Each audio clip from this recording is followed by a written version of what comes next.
Welcome to the Three Championship Drive podcast on YouTube, hosted by me, Lance Caporossi. Follow me on X at Lance Caporossi, the same way you see it spelled on the screen. Do us a favor, hit the subscribe button, like the video, but more importantly, tell a Pistons fan.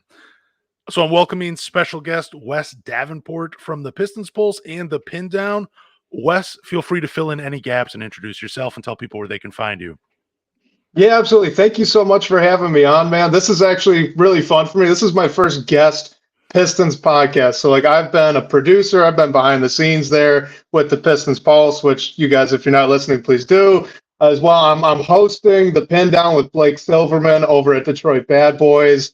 I'm obviously in front of the camera every week answering your guys' questions there, and we appreciate all of those. But this is my first, just kind of relax, talk some hoops. I don't have to drive the conversation. I'm pumped for this, man. Thanks for having me on. Well, there's a little pressure on me because you are a good host on the Pin Down. And Thank you. production wise, I got to get this right because, again, you're on a much larger show with the Pistons Pulse, which makes me feel a little awkward, saying, hey, introduce yourself, because I'm pretty sure everybody that's already subscribed to this channel and that follows me definitely follows you guys. So, but again, glad you told everybody because I'm sure they already follow you, like I said. Well, I hope so. I mean, I like to think we do good stuff, Lance, but you're doing good stuff over here too, man. And you guys, you were just on the podcast for us over at the Pin Down. That was a great show right before the draft. Gave the preview. That was great. That was a lot of fun, and I do appreciate it because, like I told you, I don't get a lot of opportunities to do this. So I think we're in the same boat right there. But let's get into this. So Cade Cunningham in the Detroit Pistons, they're working on a deal that will keep him in Detroit for 5 years for a total of $226 million. I believe that contract will go up if, he hits certain incentives. But just give me your quick thoughts on the Cade Cunningham extension and I guess what it means for the Detroit Pistons. There's always a little bit of sticker shock with me on these new contracts because, growing up, for me, 20 mil was huge for player salary. That was big time when I was younger and just really starting to follow the cap and all that with the NBA. So now, Cade's getting over, it's going to be over 30, I think, for the average annual value. It is way up there. But at the same time, once that feeling kind of subsides, he's earned it. If you're looking at just a rookie contract guy, he's absolutely worth giving every cent that you can give to. I mean, last season it was 23 points per game, 7.5 assists, 4.5 rebounds, pretty good percentages from the floor, 45, 36, and he shot, where'd free throw percentage go? 87 from the stripe. So his efficiency has improved since his rookie year. That was something that us Pistons fans, we've wanted to see out of him. He did it. He's improved as a playmaker. The turnovers went down. There's really wasn't much more you could have asked out of him in order to get this maximum rookie extension, unless a big concern of yours was health. Not as much for me. I don't buy too much into it. It all seemed fluky. But there isn't anything more he could have done, right? I think to earn is even more than he already did. So I was comfortable with that number, even though it was the max. So now that he's most likely going to sign this extension, right? Do you believe that he is the clear-cut franchise player? And do you think he could? I'm not going to ask you if he can win a championship. I think that's just ridiculous right now because this team is just so bad. And I do not have expectations set on him like that. But are you comfortable, I guess, with him being the quote-unquote franchise player for the Detroit Pistons?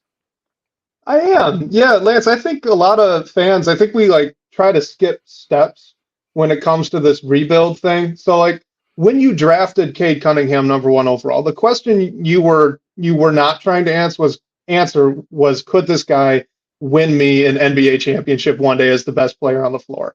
You're not going to find that out in the first 4 years of that guy's career when you're going to have to extend him. So what you're going to try and figure out, and what I believe the Pistons did figure out, was could you build a playoff roster around this player? Could he be the centerpiece, the focal point, the best player on a roster that is playoff competitive? And what I mean there is, maybe 4 seed to 8 seed, right? Somewhere in there where you've got a shot to win a series, pretty much. And I think he pretty resoundingly answered that question in the affirmative. I think he is good enough for that. We saw it last year. It looked like he was playing 1-on-5 some nights. He was out there alone, and he still put up great numbers, right? So if you give this guy talent around him, you raise the floor around him, I think you could put a really good team together. The next question is, can you win a championship with him being the guy, quote unquote? And I mean, they're so far away from figuring that out at this moment. They just won 14 games. Like, let's talk when they were the 6th seed and made it to the second round and then lost in 6, right? Now maybe we can have that conversation. But until then, I don't think it matters. They got to get to that first step on the ladder first. Yeah, and I think they ultimately will within the next few seasons, so we can I actually hope ask so. that question and maybe give our answers on it. But for now, I applaud the Pistons fans that are like, yes, he's leading the championship. I love the enthusiasm. I wish I could be that happy when it comes to this stuff as well, but I'm going to keep my expectations low. But the Pistons they've brought him some hope. We're welcoming back Tobias Harris after he spent the last 6 seasons with the Philadelphia 76ers. He signs a 2-year deal worth $52 million. In those 6 seasons with Philadelphia, he averaged 17.6 points per game, 6.6 rebounds, 3.1 assists, and a 36.9% three-point percentage on 4.1 attempts per game. Now, I don't want to hear the stuff about the playoffs because like we just said, we are far from the playoffs. But Tobias Harris, he's back in Detroit. I personally love the fit with the Pistons. This is a guy that's battle tested. He's experienced the highs and the lows of an NBA career. His game is almost perfect next to Cade Cunningham as a forward that can stretch the floor, score from a variety of spots on the floor, can dance with a defender and pull up from the mid-range. This isn't just a spot-up shooter. This is a guy that can put it on the floor just a little bit. Now, he is older. He's not going to be beating anybody at the rim, but he can finish there, and I know the jokes are around offensive rebound, offensive rebound, offensive rebound, put back by Tobias Harris. It's all good. He can also play a little bit of defense. But Wes, in your opinion, is Tobias Harris a good fit with the Detroit Pistons, and what will he bring to the team next season? Look, I think if you put the money and the age thing aside, Tobias Harris is the exact kind of second or third star that this Pistons roster has needed pretty much since Jeremy Grant left. And I would honestly say before that as well, because Jeremy Grant was a lot more of an on-ball player than Tobias Harris is. That's the beauty to me about Tobias Harris. Most of his points are going to be coming on about less than 4 or 5 dribbles. Even when he ISOs a guy and he pulls up mid-range, like you said, that's usually off the catch. He's not a guy that you're really running out of heavy pick and roll sets. You're not really getting him in DHO situations too frequently. He is a catch and attack player, and the Pistons just frankly did not have those kinds of guys until Simone Fontecchio was added midway through last season. So this is the kind of guy that, yeah, he can get you 17 points a night. He's going to put up 4 threes a game and make a lot of them, right, which they desperately need for the floor spacing. But everything that he does is on low usage, which means it doesn't take away from Cade. It's not taking away from Jaden Ivey or Star Thompson or Ron Holland or whoever else you or JB Bickerstaff wants to prioritize getting the ball to. Tobias Harris is one of the best outlets for a young guard in the NBA, I believe. So I'm really excited to just add his talent to this roster, even at 32. So I was just thinking about this as you were talking, and you mentioned his name, Simone Fontecchio. Do Yep. you see this as a move where they might replace Simone Fontecchio, or do you think they still have an intention of re-signing him? I know they extended the qualifying offer to him, Mm-hmm. but do you think that this is a move to bring these two together, or this was more of like, hey, we don't think Simone Fontecchio is re-signing with the Detroit Pistons, so we're going to bring in another guy that provides what he provides, but just at a little bit higher of a level? My guess is that the plan is to start Fontecchio next to Harris as your 3-4 kind of forward pairing this season and bring Ron Holland and Star Thompson off the bench in those spots, respectively, nice and slow. They'll eat up as much minutes as they earn to eat up, right? But you're not forcing them into anything. You're not throwing them into the fire like the team had done previously. And I would might The reason I think that is because Fontecchio was a player I had been speculating might push closer to that 20 to $23 million a year range. And that's actually above what the Pistons can offer him per some weird cap rule that I had Keith Smith and our guy Kyle Metz explain to me separately. That's actually above what they can pay Simone Fontecchio when they hold his restricted free agent rights. So when they tendered that qualifying offer to him, I almost believe that there's a little bit of, smoke-filled back rooms. They've already negotiated something. They've got a number in their head, and it's going to be in that probably 15 to $17 million range, which was right about the top end of what they could do. And I think personally that's a steal for Fontecchio if that's where we end up going with this. But I mean, look, Fontecchio at the end of the season was purely talking in his postseason presser about coming back to Detroit. I believe I saw one of our beat reporters mention that he's still in town, if I remember right. Like, I think he's pretty invested in sticking with the Detroit Pistons. So I believe that's their plan at the moment. Okay, that's good to hear because I'm a huge fan of Simone Fontecchio. This was the guy I Oh, wanted yeah. them to bring in the offseason. They ended up making the trade for him. There was also that other caveat, and I remember reading this quote from his wife where she's like, "You got to get a long-term contract. I don't want to move again." And they might bring it, you might get it in Detroit. That might not be the exact quote, but it's something along those lines. But I I do like respect Simone it. Fontecchio. Yeah, so do I. I mean, she just wants some stability. That's great. Everybody does. So with Yeah. this move of Tobias Harris, I'm just going to ask you this, and if you're watching on YouTube, you'll see playoffs with a question mark. Do you think the Detroit Pistons signing Tobias Harris signals that they are ready to make steps towards the playoffs? It might seem like a silly question, but last offseason, we were promised with the signing of Monte Morris and the trade for Joe Harris that these were two guys that were going to help us take those next steps. So for me, I'm just a bit skeptical, but in your opinion, with Tobias Harris coming back to Detroit, do you think it is actually the steps in the right direction to ultimately get us to the NBA playoffs? I think eventually it will. Not next season, maybe the season after that, or I guess potentially even the season after that, even though Harris only has a 2-year deal. Um, I think this offseason is playing out in in a way that the previous front office had intended last offseason to play out. Because if we remember when we were getting all of that, okay, we're going to push for the play-in narrative, the plan seemed to be we're going to elevate the young guys we have, and we're going to go as far as they take us.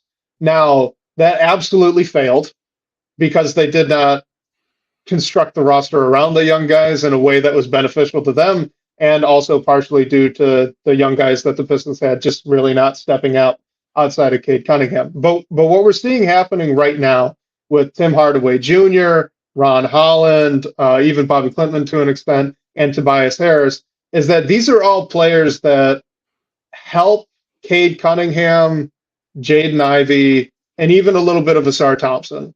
These are all players that have or seem to be earmarked for very specific roles, so that if the team like exceeds expectations next season, it's because Cade Cunningham's playing at an all NBA level, or Jaden Ivey looks like a legit future NBA star, right? It's going to be because of those things. It's not going to be because of Tim Hardaway Jr. or Tobias Harris or whatever else they do the rest of this offseason.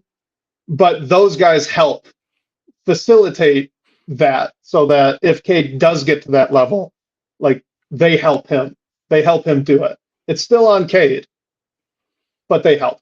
So that's kind of how I'm viewing it right now. No, and I mean, it's a great answer, and I appreciate that. And I by no means meant playoffs next season. That would just be crazy Lance talking. And, I mean, he says a few things from time to time on the show, and other people show as well, too. You can forget about that. So we've seen two moves, and I'm just forget the draft for just a second. I mean, I Yep. love the draft of Ron Holland and Bobby Clement, but forget that. Based on the two moves, the trade for Tim Hardaway Jr. and the 3 second-round picks, and the signing of Tobias Harris, how would you rate this offseason compared to the ones we saw from Troy Weaver? A lot better. Yeah, Lance, I don't know how else to answer that one, man. It's a lot better. It's a little bit reminiscent of the first off season where Jeremy Grant, Mason Plumlee were brought in, and those guys were younger veterans that had very specific roles, helped elevate the team. You had Jeremy Grant as a guy who had a little bit more ceiling that he could have gotten to, which there's not really comparable this offseason, but that's kind of the Tobias Harris role, I guess you might say, or even Fontecchio when they hopefully bring him back. But every offseason after that, like there's a guy, Pistons Turkey, shout out to him. He's in our comments section all the time on the Pindown, reminding me that I gave last offseason like a B-. And like, yeah, in hindsight, I was so wrong.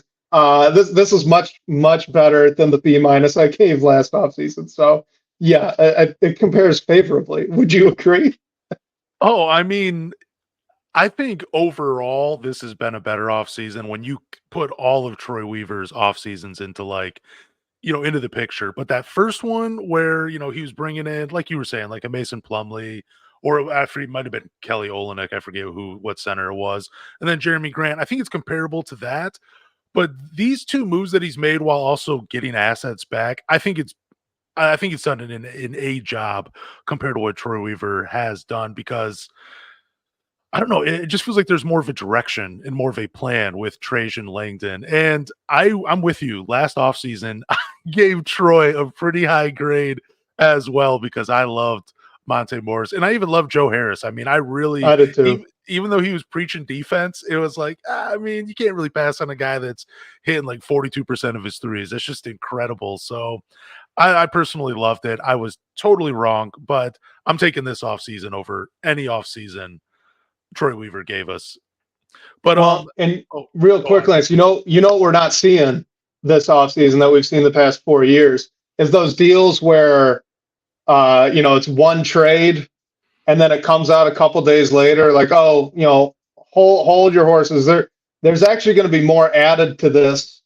And then, okay, well now this third trade is separate and it doesn't make sense, but it'll make sense once Weaver signs this free. You know what I mean? Like, It seems like every move was a piece in like this bigger puzzle or a different section of a tapestry Weaver was trying to put together. Oh, no pun intended there. That was pretty good. But you know what I mean? We're not seeing that. Like, Langdon traded for Tim Hardaway Jr. He got 2 second-round picks. He sent out Quentin Grimes. That's it. That's the move. We got assets for Quentin Grimes. That's it. Like, there's nothing more going on here. It's just kind of nice. It feels better. I mean, that one report, though, and again, I'm not trying to bring up the draft, but with Bobby Clement, where they're like, it's part of a larger deal. I'm like, oh, crap. There's more. I got clarification on that. Okay, what is it? I got clarification. It's just because they couldn't actually say Wendell Moore Jr. was coming to Detroit. Because I asked, too, and Sean Corp, our guy over at PBB, he said it's just the cap rule thing. They're not allowed to say who the player is because the deal is not totally official. But there will not be anything more added to this. It was just Wendell Moore some seconds to move up. Okay. Appreciate you clarifying that up for me, man. I really do appreciate that. So I thought the same thing when I read it. Yeah, I thought there would be just a little bit more coming from Minnesota. And I was like, and then Monte Morris, like, he had the little tweet with like the eyes, and I think he said something right afterwards. I'm like, oh, dude, maybe he's coming back. But wait a minute, he's not even under contract with Minnesota. So maybe, but I'm just glad we got clarification. So it's just a cap rule. Makes sense. So free agency is underway, and for the Detroit Pistons, in my opinion, it was just a little underwhelming, even though I just gave them a pretty decent grade. They had $64 million to play with, and so far we've gotten one trade, one signing. This was not the free agency I expected. I expected moves to be made right away. I thought there would be a bad contract, like maybe an Andrew Wiggins or a Brandon Ingram, maybe a Kevin Huerter finding their way to the Detroit Pistons, and I just didn't get it. But Wes, what are your thoughts on free agency, and did this meet your expectations? Well, I think it meets the expectations that Langdon said in his introductory press conference, right? I mean, he all but advertised to the world, please send me your bad contracts for a first-round pick. Like, he didn't say those words, but that's kind of what he talked about. So like the Tobias Harris thing, it was kind of interesting because that was something that had been rumored during the season with the previous front office, and it seems that Langdon agreed with it. So that's kind of unique. I don't know how often that happens, but outside of that, like Tim Hardaway Jr., that was a salary dump to get future draft picks, and nobody should be undervaluing these second round picks right now. You're seeing on Twitter, if you follow any of these cap gurus like Keith Smith, that teams are getting hard capped at that first apron. And what that means is, one, the second round picks are more valuable because they're cheap. But on top of that, I believe at the second apron, there's a situation where you could start losing second round picks. So like it is really valuable to have these cheap, young, controlled assets for the Pistons. And they didn't have a ton in their cupboard. Like they had a few, they had their own, but it wasn't stocked by any means. So like I'm just saying that the Tim Hardaway Jr. in 2 seconds, that's pretty dang valuable. Those seconds might even become a first at some point here in the future, just because of the contract stuff. But so I think that made sense. And they still have, what is it, $27 million of cap left. And that's cap that they probably want spent before they sign Simone Fontecchio, because they do have that qualifying offer on him, which means they can go over the cap to keep him. So, I'm looking at like, does Clint Capella find his way to Detroit? Does Walker Kessler's the guy that the Utah Jazz have wanted to move off of seemingly? Like, I think you could look at some of these more big money centers. Like, I think there's another salary dump coming. And then maybe, like a room exception type deal after that. So $7 million. Yeah, so the Pistons, I think they have like right at 24, 25 million that I was about to ask you with like the room except. I think that's like at 8 million. So which doesn't count towards like the 25 million. I don't know how it all works. Yeah, I just saw you someone can't tweet about stack it. it. Yeah. Yeah. So that's interesting. So yeah, there's still some more moves to make, and that's something I want to ask you. So there's a ton of players still left in free agency.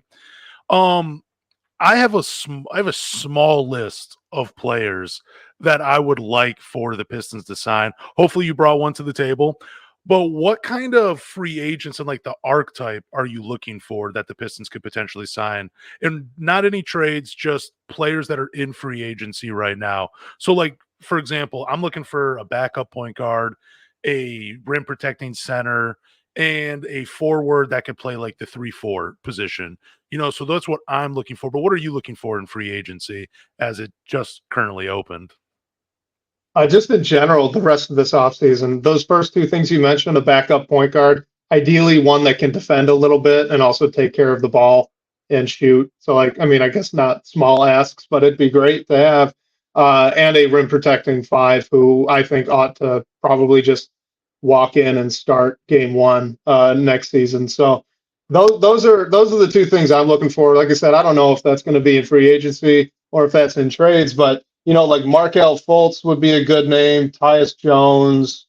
I'm scrolling through. Mo Wagner would be great. Kind of stir the crap a little bit off the bench for the Pistons. I'd like that. He's an instigator. He's fun. Yep. I like Mo Wagner. I love Markel Fultz. I've talked about him a couple of times already. And a big 6'4" point guard, culture setter like he was with the Orlando Magic. Good at attacking the rim. Does not have a jump shot. Like, still don't know why that isn't there. But I think like his third year in Orlando, his field goal percentage was a little better, and he was operating in that mid range. So it looked like his shot had came back just a little bit. I do like him, though, because you can pair him with Jaden Ivey. You can pair him with Marcus Sasser. You can pair him with Tim Hardaway. You could even pair him with Cade Cunningham because Cade Cunningham provides the spacing for him. I love Markel Fultz. I love Dennis Smith Jr. bringing him back. Let's just have a reunion of all these players. I love Dennis Smith Jr. Monte Morris is another name. At center, I've already mentioned Mo Wagner, but Thomas Bryant, Mo Bamba. If I'm just looking at free agency, those are the names that I'm excited, that get me excited. I really wanted Goga Badazzi more than anything, but me too. He's re-signing with Orlando. And then I like Haywood Highsmith, I know that he's been rumored. He kind of Yeah. reminds me a little bit of like PJ Tucker, and he did shoot Mhm. something like 39% from three last year. And then Torian Prince, I'm a big fan of him too. Like, I really like his game and what he could potentially provide for the Detroit Pistons. But those are the names that I have from the list of current free agents right now. All right, so Mo Bamba is a guy I was actually kind of intrigued by. What do you think? I haven't followed him too closely since he flamed out a little bit in Orlando. Like, what's he been up to? Is that because he's kind of that rough outline of a guy that can shoot and block shots, right? Is that still the case? He's young. He's only 26. Yeah, I mean, he has an so this was I've said this before to so many people. He is the one player that, like, when I went to a game and I saw him, I was just amazed by with, like, his length. Like, he was just so big. Like, I was thinking, this dude can't even put his hands in his pocket comfortably for how long his arms are. Like, he has to wear cargo pants just to be able to put his hands in his pockets. Like, that's just how long he is. Yeah, he can actually spread the floor. He shot 39% this past season with Philadelphia and 57 games. I mean, it's low volume just with one attempt per game. But in Orlando, before he was traded in 40 games, he was taking 3 attempts per game, shooting 39.8%, can still block a shot. I mean, I don't think this is the guy. I don't think he would start over Jalen Duren. I think Jalen Duren is the better player, but as a backup five, with that, he provides a little bit of what Duren and Isaiah Stewart do. Yeah, I would totally take the opportunity, the chance on Mo Bamba here in Detroit. I think it'd be a great Well, signing. he's still young. I mean, Yeah, there's room for him to grow a little bit still. And I can't help but wonder if that's an archetype of player that's about to become a lot more valuable now with the Chet Holmgrens, the Alex Stars, and the Victor Wembanyama's of the world, because those guys aren't bangers. I mean, they'll throw their body around, they'll move you, but you really need to counter them with length. You can't exactly counter them with strength. Like, you wouldn't want to put Isaiah Stewart on Wemby. This is not a Giannis Antetokounmpo situation, right? Where you yeah, can just kind of body him up and it'll be okay. You need a guy who can use his length and move a little bit. And on paper, Mo Bamba's that kind of guy. So I wouldn't hate it. I wouldn't hate starting him right away just for the floor spacing and the shot blocking he provides. Like, those are two things that this team desperately lacked out of the five position last season. And I mean, he's not a terrible lob threat, so you're not even really sacrificing that so much. I just, I'm intrigued. I'm Mo yeah. Bamba curious. And I mean, you get a great song when he comes to Detroit. So every time he's on the floor, you can play that Mo Bamba Chuck song. But West, yep. he is only 26 years old, and he's just a giant. Like, he is Yeah. freaking huge, man. Like, again, I don't know if I start him right away. I think I'm still gonna give that to Duren, but I'm very interested in Mo Bamba on this team, especially after all the other names that excite me a little bit more are already off the board. Well, let's But let's just look. recreate that Magic team off the bench, right? Sign Markel Fultz, bring in Mo Bamba. There you go. I mean, it worked out well for them. Yeah, yeah, and now they're in Detroit establishing that culture, man. So Exactly. let's look at some trades that the Pistons can make. Now, I've been talking about bad contract players for a while, and I do have a list of players. Now, I don't think all of these guys will actually be available for trade just because I don't see them unloading these guys, but a few names that can be afforded by the Detroit Pistons with that 25 million they still have. Just tell me if you're interested in any of these names. Andrew Wiggins, Kyle Kuzma, Clint Capella, DeAndre Hunter, Harrison Barnes. I'll just throw those five out there because I really do feel like those guys are actually on the move compared to the other names that are on this list. Yeah, I would be interested in all of them. I think Clint Capella or DeAndre Hunter would probably be my favorites. Okay. Hunter's just a guy that I've liked for a long time now. I think there's a lot more that he has that's kind of waiting to be unlocked and hasn't been in Atlanta. But that's just, again, I liked him a lot coming out of college. Clint Capella, though, I mean, we were just talking about rim protection. He gives you that. He gives you a lot of that. He's a very good defender. He's not the young guy that he was anymore, but he's very sound. He's positionally strong, and he's still pretty athletic. So he'll block a lot of shots. Good lob threat as well. Like, that's a good veteran center to have starting out there with Cade Cunningham. And those are the kind of like salary dumps that I would just be over the moon about, because it's not Joe Harris, Yeah. right? It's not a guy that's going to come in here and not play, or like Dwayne Dedman back in the day, where they just got him and then waived him immediately after getting the second round picks. No, Capella, Kuzma, all those guys that you listed, they're going to play big minutes. They're going to be valuable, but the other team doesn't want them. So you could maybe get a first or a lot of seconds out of it. Like, that is a home run to me. That would be huge. Yeah, I would love to see a trade like that happen. I had Eric Vincent on here, and I came up with a similar list of players, and he just mentioned Kyle Kuzma. That's his guy that he would Oh love for yeah, the Detroit. But yeah, as a fan, he would love to see Kyle Kuzma in Detroit just for what he brings. And I got to admit, I do agree with him. Even though they did just sign Tobias Harris, I do like what Kyle Kuzma brings as a scorer, as a legit second option next to Cade. Can create his own shot. He's wore many different hats in the yeah, NBA, from being on the Lakers on the championship team to being the go-to guy with Washington. The dude has just done it all in the NBA.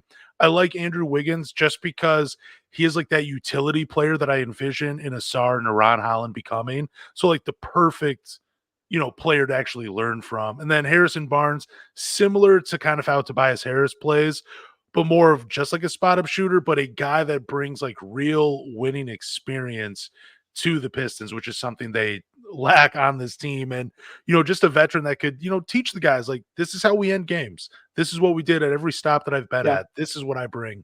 So those are the names I'm interested off that list. But, I mean, if the Bulls are really giving up a bunch of first round picks for Zach LaVine, I say, why not just take it? I think, why not? It'd just be a lot of fun. What about Vucevic? That would be a center I wouldn't be against. I don't think they'd want to dump him for nothing. Like, I don't think you're going to get picks attached to that. You might have to give up a little something to get Vooch, but like, he's on a decent contract, Yeah. good floor spacer, good passer. He's not as bad defensively, I think, as his reputation. I like Vooch. Yeah, I do too. I mean, I like what he can definitely bring offensively. It's kind of Hmm. reminds me like a little bit of Al Horford, where you could probably play him with a Jalen Duren in like, Oh no. no, not for a long time, not for a long time, Oh just in no, like man. spurts, just like at the end of Okay. quarters. You need a little offense. That's it. Not starting together, not a long time. Like if you're playing them over 3 minutes, it's probably a disaster. But if you're keeping them under 3 minutes together, you might get something fun out of it. Who knows? So I would like this. I could see that possibly happening. I did see someone on Twitter where they made the trade for Vucevic, and it was like Jalen Duren and Marcus Sasser. Quick thoughts on that potentially being a trade for the Detroit Pistons. Look, I would do it. I don't think that's Okay. enough. I think you're attaching a pick to that. I'll be quite honest with you. Even with Jalen So, Duren. I mean, I know we feel okay, kind of the same yeah. way about him, but Here's the thing with Duren. Blake and I have done this. We've like literally gone through every roster in the NBA and asked the question, who would want Jalen Duren? Not be interested in taking a flyer on a young guy who's about to need his rookie contract extended. Like, who would genuinely want Jalen Duren? We came up with two teams. That was it. It was the Washington Wizards and the Memphis Grizzlies. And the Washington Wizards just signed Jonas Valanciunas. So it is just the Memphis Grizzlies. I do not think Jalen Duren is as big of an asset as some people might think. yeah, I've always said he has to either become an offensive hub for him, and I think you feel the same way. Like he has to become that offensive hub if he can't figure out Mhm. the defensive stuff to make him valuable still to this team.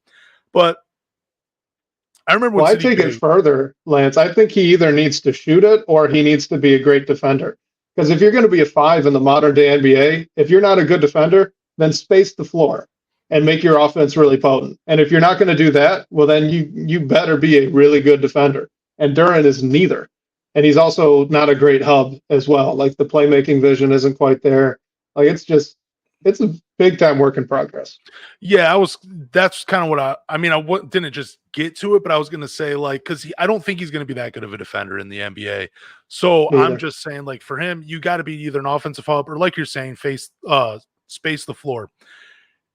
seeing Duren on this team, and I don't know if you feel the same way, but it kind of reminds me of holding on to Sadiq Bey just for a bit too long when his value was highest after his rookie season, but his value was still pretty high after his second season. And I remember all the talks of, we need to sign Keegan Murray. And I'm like, dude, if you bring in Keegan Murray, you better trade Sadiq Bey today. Like, if that's the guy you ended up getting with the 5th pick, you have to trade Sadiq Bey, because I ultimately don't think those two guys can work and on the same floor. And just because neither of them are elite athletes. But what I'm getting at, and I want to ask you this now since we're talking about it, do you see Duren, like, do you see it being kind of maybe not as bad as a James Wiseman trade, but do you see kind of like that tier of a trade if they hold on to him for too long? No, like I don't think it'll get that bad. So here's my thing with Jalen Duren. Like, Okay. I think the guy could be a fantastic backup big man for a very long time in the NBA.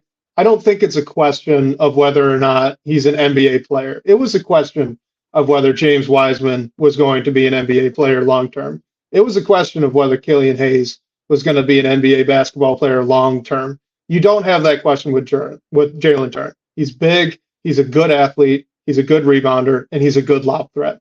Those things will keep you in the NBA, and it would be really valuable off the bench.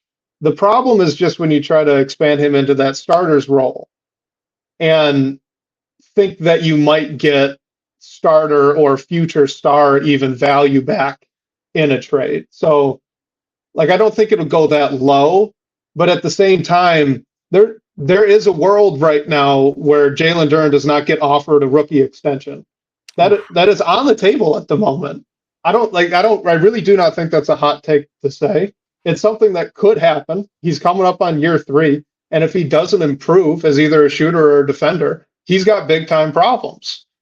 And it might be too late to really move off and expect to get high value back. But will it get as low as like James Wiseman? No, I don't think it'll get that bad. Okay, yeah, I completely forgot that he's entering year 3 right now, and I mean, and he is so young. He is 20 years old. Like, can't even buy a drink yet. I mean, we always hear that from people, and the 2020 games are fun, and like they did win when he was having the 2020 games. I think they only lost like once or twice when he had 15 or more rebounds. I think when he had a 15 and 15 game or something. I'm not sure, but I've seen it all before, and just like you have seen it all before with Andre Drummond, it just doesn't. I wasn't going to say it. Yeah, I hope he does turn that corner for his own sake. Me too. And I really do, but I'm kind of in the same boat as you. Like, I might have like one leg off just because the optimist in me is just like, no, he'll figure it out. But majority of me is in that boat where I'm like, you know what? They really should move on while there's still a little bit of a mystery to this guy and just get something of value in return for him. I mean, if they keep him though, he's already a good backup big man. Yeah.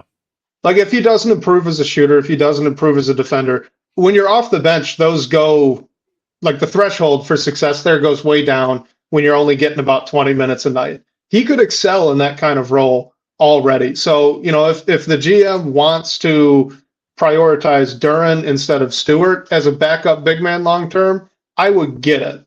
I might not do it because I think Stewart's kind of a unique backup big, but that's just a personal preference at that point. I like both guys a lot in that role. So, like, I get the Jalen Duren hate label all the time, and I don't. I really like him. I just don't love him as a starter. If you want to keep him as a backup, I love it. Keep him. It's great. Yeah, I've been labeled a Jaden Ivey hater when I've just been kind of talking, just like in a realist sense. Like, I mean, I feel like I see like what he can become. It's not me hating, still love the guy. I really do, and hope it works out. Hopefully he makes me eat my own words. Same with Duren. I was hoping Killian Hayes made me eat my own words, but hey, I'm 1 for 1 right now with when my feelings are telling me that a guy's not going to work out. Well, 2 for 2 because Seiko counts as well. But anyways, don't bring up Seiko. I just briefly mentioned him. That's all. And it hurt that much. That's what you got to know about me. Okay. Bro, I was watching Tijan Salon, and Seiku's in the same league. So there were multiple games of Salon that I'm watching, and Seiku's just lighting it up, and I'm going, dang. Dude, I mean, Since we're on it, he had all the talent in the world. Like, still a He little did. raw, but he had all of like the physical tools to be a pretty solid NBA player. Maybe not an all NBA, maybe not an all-star, but had the tools to be a solid NBA player for many years. It just didn't work out. Yep. So the Detroit Pistons have hired JB Bickerstaff to be their head coach. It's awesome news. He spent the last 5 seasons in Cleveland. His regular season record 170 wins, 159 losses, 6 wins, 11 losses in the playoffs. His offensive system offers a ton of ball movement. It changed a little bit when Donovan Mitchell came to Cleveland, but with Lauri Markkanen, you just saw more of like a wide open system. It was pretty cool to see, actually. But he's still considered by many a defensive first head coach. Communication is his greatest strength, and he gets guys to play for him. And he's also a coach that will like get right up in a ref's face, something we haven't seen. Mm. But how is he any different than Dwayne Casey or Monty Williams? And what does he bring to the table that they didn't as head coaches for the Detroit Pistons? Well, the easy answer is the getting in the face of the ref thing. For Monty Williams specifically, Dwayne Casey did plenty of that, and I actually did like Dwayne Casey quite a bit as a head coach. But here's the pitch. Here's your pitch on JB Bickerstaff. He's still a young guy. He's only 45, and he has now twice stepped into situations with very, very young teams and helped build them into contending-ish type rosters, right on the cusp of the quality of roster where you think, hey, maybe if it breaks right, they might actually win the East or come out of the West, right? He's done that twice. He's let them there twice. As you bring up pretty frequently, he's never had the chance to go over the hump for whatever reason. His teams have fired him before he gets that shot. So take that for what it's worth. I don't know exactly what to make out of it, but the pitch is that twice he takes 2 very young teams. He gets buy-in from his young stars up and down the roster, and he has a flexible system offensively and defensively that really ended up maximizing what he was given both times. Like you look at the 2 bigs thing, that was something that twice he was just kind of thrust into. When he took over at Memphis, they already had Valanciunas and Jaren Jackson Jr. When he took over with Cleveland, same thing. They had just drafted Evan Mobley. Like this was all circumstantial. We don't know if that's his preferred method of playing basketball, but we do know that he was twice able to create flexible offensive systems that still had space with 2 bigs that weren't necessarily floor spacers. I think that's huge with how this team has been constructed in years past. I know Langdon really wants to prioritize shooting and floor spacing, but we've only added 2 shooters so far this offseason. Hopefully more to come. Point is, go ahead. Oh no, I was just gonna go on to the next topic. So if you have any more points about JB Bickerstaff, feel free to throw them in there real quick. Yeah, no, I was just gonna say I think he's a guy who's been around the league for a while, but he is still young. He is still able to really connect, it seems like, with the young players that are underneath him and help foster their growth and development. I don't hate the hire. I don't have any like over the moon excitement about it either. The Monty Williams thing last offseason really killed that for me because I was really pumped about it. And then that's how that turned out, you know. So now I'm gonna have to be a lot more reserved whenever they make these hires. But JB Bickerstaff is a good coach who's done what he's about to be asked to do in Detroit twice, to great success, and seems like he got scapegoated twice in his 2 previous stops. I think it's a good hire. Yeah, I mean, I'm not trying to be like overly excited about any of this stuff because I have been let down already a few times, as have you, as have so many other Pistons fans. But what does intrigue me is that he has gone to rebuilding teams and helped, get success out of them. I really like that about JB Bickerstaff. And I find it pretty interesting that he's been an assistant coach since he was 25 years old. I believe he's on his dad's staff, which is just absolutely insane. Because at 25, I was nowhere near an NBA bench. But so JB Bickerstaff, again, I wasn't super high on him. I'm warming up more to the hire, but initially I was annoyed because I really wanted James Borrego. I mentioned that on your show, the Pindown. Mm-hmm.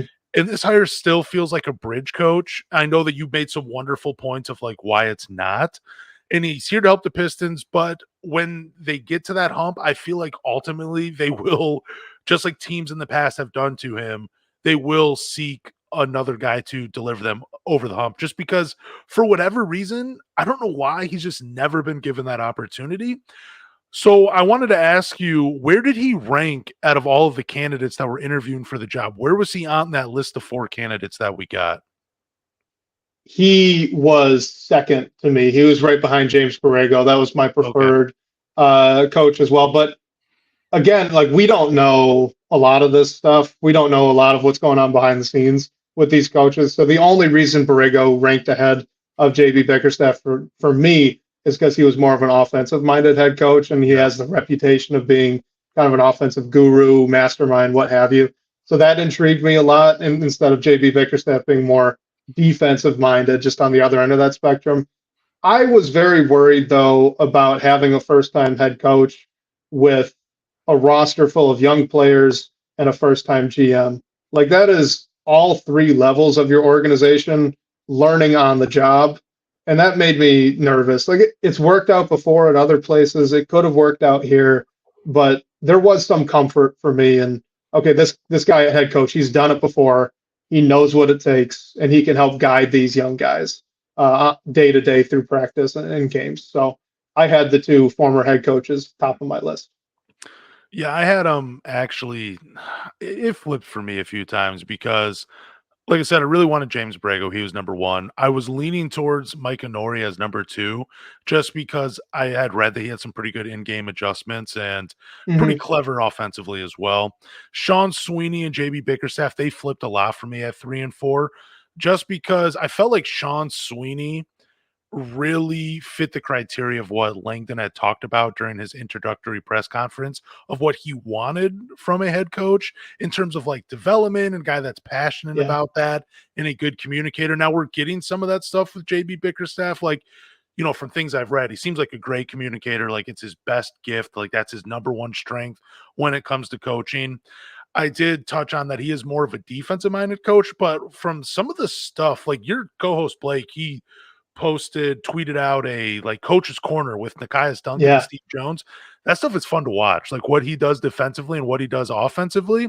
And there was another tweet out there as well, like how his offense creates a lot of space on the strong side and how he typically has like shooters and like a big standing in the corner. And then it was really cool how Jared Allen and Evan Mobley were working together. Kind of reminded me of DeAndre Yeah. Hunter and Blake Griffin a little bit. And I was Yeah. thinking, man, how clever of a coach you have to be to actually generate that kind of space with 2 non-shooters on the floor and Jared Allen and Evan Mobley. That was incredible. So it does get me a little more excited now that I'm talking about it. But initially, he was ranked in that 3-4 spot for me, and James Borrego and Mike Inori were leading the charge for me when it came to coaches. Because I was very much like, I want a head coach that has a little bit of experience in the NBA. I'm a little nervous about first year hires. So there, but for some reason, like Mike Inori just was right there for me at number 2. And then JB Bickerstaff, like I said, near the bottom of this list. But I wanted to ask you this because we were talking about this on the last episode, and you can answer it very briefly if you want. But James Borrego, he has decided to stay in New Orleans. Do you think there's a chance that New Orleans like passes on someone like Willie Green, who's their head coach right now, and maybe Trajan Langdon was like, hey, I'm going to bring in JB Bickerstaff because he can help establish the culture. He can help get these young guys to win. And maybe ultimately his coaching hire is Willie Green, which might be like a couple seasons down the line. Am I just like kind of going down a conspiracy rabbit hole right now? Or do you kind of buy into that a little bit? I don't know. That would be so far into the future, like it's just so hard to predict that. Willie Green's been doing a great job in New Orleans. If they move on from him anytime soon, I would be floored. I know there was a little bit of rumor that his seat might be hot, but it would not make a lot of sense to me. He's done a great job with that team. I think Borrego going back was more that he got wind that he wasn't the first choice Ooh, that's a good point. because of the timing, right? I mean, Borrego said that he was stepping out of the search I believe 2 days, 1 day before JB Bickerstaff got hired. A lot of times that's kind of a writing on the wall thing. That's my gut on why he did that. But the other end of it could just be that he didn't want to sign on to a 14-win team. He's already been a head coach. Head coaches don't always get 3 shots, so maybe he's just being picky with his second. Ooh, okay, that's a good point. Yeah, I'm still gonna stick with my conspiracy though. Like I don't The wanna. conspiracies Yeah, are fun. it really they really are. Like me and Zach, we were talking about it, and we were talking about it like after the show, and he's like, "Dude, it's just such a ridiculous thing to think." Because I'm also sitting there thinking, like, can you imagine if Trajan Langdon just passed on Sean Sweeney or Mike Honori, and these guys just become like great head coaches in the NBA? Because he's like, I don't Yeah, want them to do too good in Detroit because my guy really is Willie Green. Now that I'm talking about it out loud, it's pretty freaking crazy. But let's talk but it'd about be so fun. It Dude, would. It'd it be would fun. be. It'd be because Green's a Detroit guy, right? Like you got Yeah, the connection definitely. there. It would be one heck of a storyline. So like it would be fun. I don't know how realistic it is, but it's fun to think about. No, it definitely is, and it definitely is, and like Zach's thing is, I don't want to keep seeing head coaches get fired and then get hired immediately to a new job. It's like it shouldn't work that way. That's like has been his big thing. So in Cleveland, and you already talked about this a little bit, but in Cleveland we saw Mhm. 2 big lineups. Do you think we'll see that in Detroit, or is that more out of necessity in Cleveland because of Jared Allen and Evan Mobley? And then what do you want to see from JB Bickerstaff as the head coach in Detroit his first year? Yeah, I think the two big thing was in Memphis. It was interesting because he did just kind of walk into it almost on accident. He was the interim coach and then stepped in as the full time head coach as well, like right afterwards, I do believe. And they already had JJJ and Jonas Valanciunas. That was already happening for them. So when he moves on and he goes to Cleveland and they draft Evan Mobley, a guy who gets compared a lot to Jaren Jackson Jr., and they're sticking him next to Jarrett Allen, who was already on the roster. Like it almost, I kind of wondered if that was a on purpose sort of draft selection of Evan Mobley, I guess, with JB in the fold, if that makes sense. Just Yeah. because he had already had success with it, and Evan Mobley's a good prospect, so you've got a head coach that you can kind of hope he can figure it out with these two guys that profile similarly to what he had in Memphis. I don't think we know. Sorry, excuse me. I don't think we know for a fact that Bickerstaff prefers these two bigs that are big, long, rangy defense first guys that also just happen to not be able to shoot the ball all that well. I don't know if we know that for sure. What I do find encouraging, though, is like I said, he was able to make it work twice. He was able to create spacing twice. His offensive system was very flexible. It worked when either of those guys in both situations were out with injury. It was able to morph and change to still maximize the guys he had on the floor. And I think that flexibility is something that I really value after 2 head coaches, really 3 head coaches, if you want to go back to Stan Van Gundy, that for better or worse, they had their offensive system and it was going to be run their way. And it worked sometimes. Like the Blake Griffin year, it worked. The year they got to the playoffs with Reggie Jackson and Andre Drummond, that worked. It didn't work with Monty Williams. We know that. But Bickerstaff does not seem to have that same kind of rigidness. So that's something I'm looking forward to. I would say with him as the coach. Yeah, I'm just looking for more creativity. Like that's it. Whether it's Yes, please. defensively or offensively, like I just want to see him try to find ways to use these guys as strengths. I want to see him get Jaden Ivey going downhill. I don't want to see just Cade. Use him like they did at Purdue. Yes, thank you. Iverson screens, off Yes, ball dude. movement, run him off the baseline, and then lift him Yep. off an elevator. Like, come on, get the guy in a position to attack. I was pulling my hair out last year, man. I'm with you. Yeah, it was just because I thought him and Cade would be like thunder and lightning. I thought it was just like Yep. two perfect skill sets that I'm like, you wouldn't even have a hard time designing something for these two guys. But I hopefully we get that with JB Bickerstaff. I really do. And that's really just all my expectations are. Like I don't want to ask you for wins. Like you've heard me say it before. I think 24 is what I'm going for on the season. Just Me a too. 10-game improvement. That's it. That's all I want to see. But just from him, I want to see a coach that's going to fight. I want to see a coach that's going to have a little bit more creativity. And I just want to see guys being put in position to play to their strengths. And I think we'll get that with JB Bickerstaff. I really do. Yeah, I do as well. And like you said, with Ivy, it should work with Cade. We saw it work with Cade in Ivy's rookie year for 12 games. Mhm. Those were really fun 12 games. And then obviously Cade goes down with an injury. I think Asar Thompson could be used similarly, but like, God, do not stick him in the corner. He shot, I believe, the most corner threes of the Detroit Pistons last season, and he made Oh, what, God. 18% on the year? Like, come on, that's bad. Like, let's just have that flexibility, like you said. Maximize the guys out there on the roster. That'd be great. Well, Wes, I want to thank you for coming on again. I mean, well, first time, I do appreciate it. Like, hopefully, this isn't the last time. I know it got a little kind of crazy with some of the questions and everything in the direction this was going, but I do appreciate it. So, before we end, just tell everybody quickly where they can follow you. And if you have any shows coming up, tell them where to tune in. Yeah, absolutely. Lance, again, thank you, man. This was great. I had so much fun. Like I said, first time guesting for a Pistons podcast. Awesome. Had a great time. So you can find me on Twitter. It says it on the screen here, but at the Real West D3 on Twitter. I do a little bit of writing here and there when I get the time for Detroit Bad Boys. If you're not following the Pistons Pulse, which is through the Detroit Free Press, hosted by Bryce Diamond and Omari Senko for the second, you should. They do a great job there. I'm in the background more often than I'm on the mic and on camera, but that's a great show that I help out with as well. I host the Pindown with Blake Silverman. That's through Detroit Bad Boys. Mailbag the entire time. We have a lot of fun over there. This week, if you are listening, I assume this is going to come out the day after we're recording. So the Pistons Pulse is going on Tuesday, and the Pindown, we're thinking either on the 4th of July or on Friday, kind of depending on how schedules go. But you can catch us this week. So thank you again, Sweet. man. This is fun. Yeah, absolutely. And I think the Pistons Pulse, I think you guys are doing it earlier though in the day. Normally you guys are around like 4:30, 5 o'clock, I think. I think you guys are doing it around like 3 o'clock, if I remember it correctly. So, Yep, but yeah, correct. just gonna Mid-afternoon. plug it. Yep. Should be a fun one. I'll definitely be tuning in. But thank you guys for listening to the 3 Championship Drive podcast.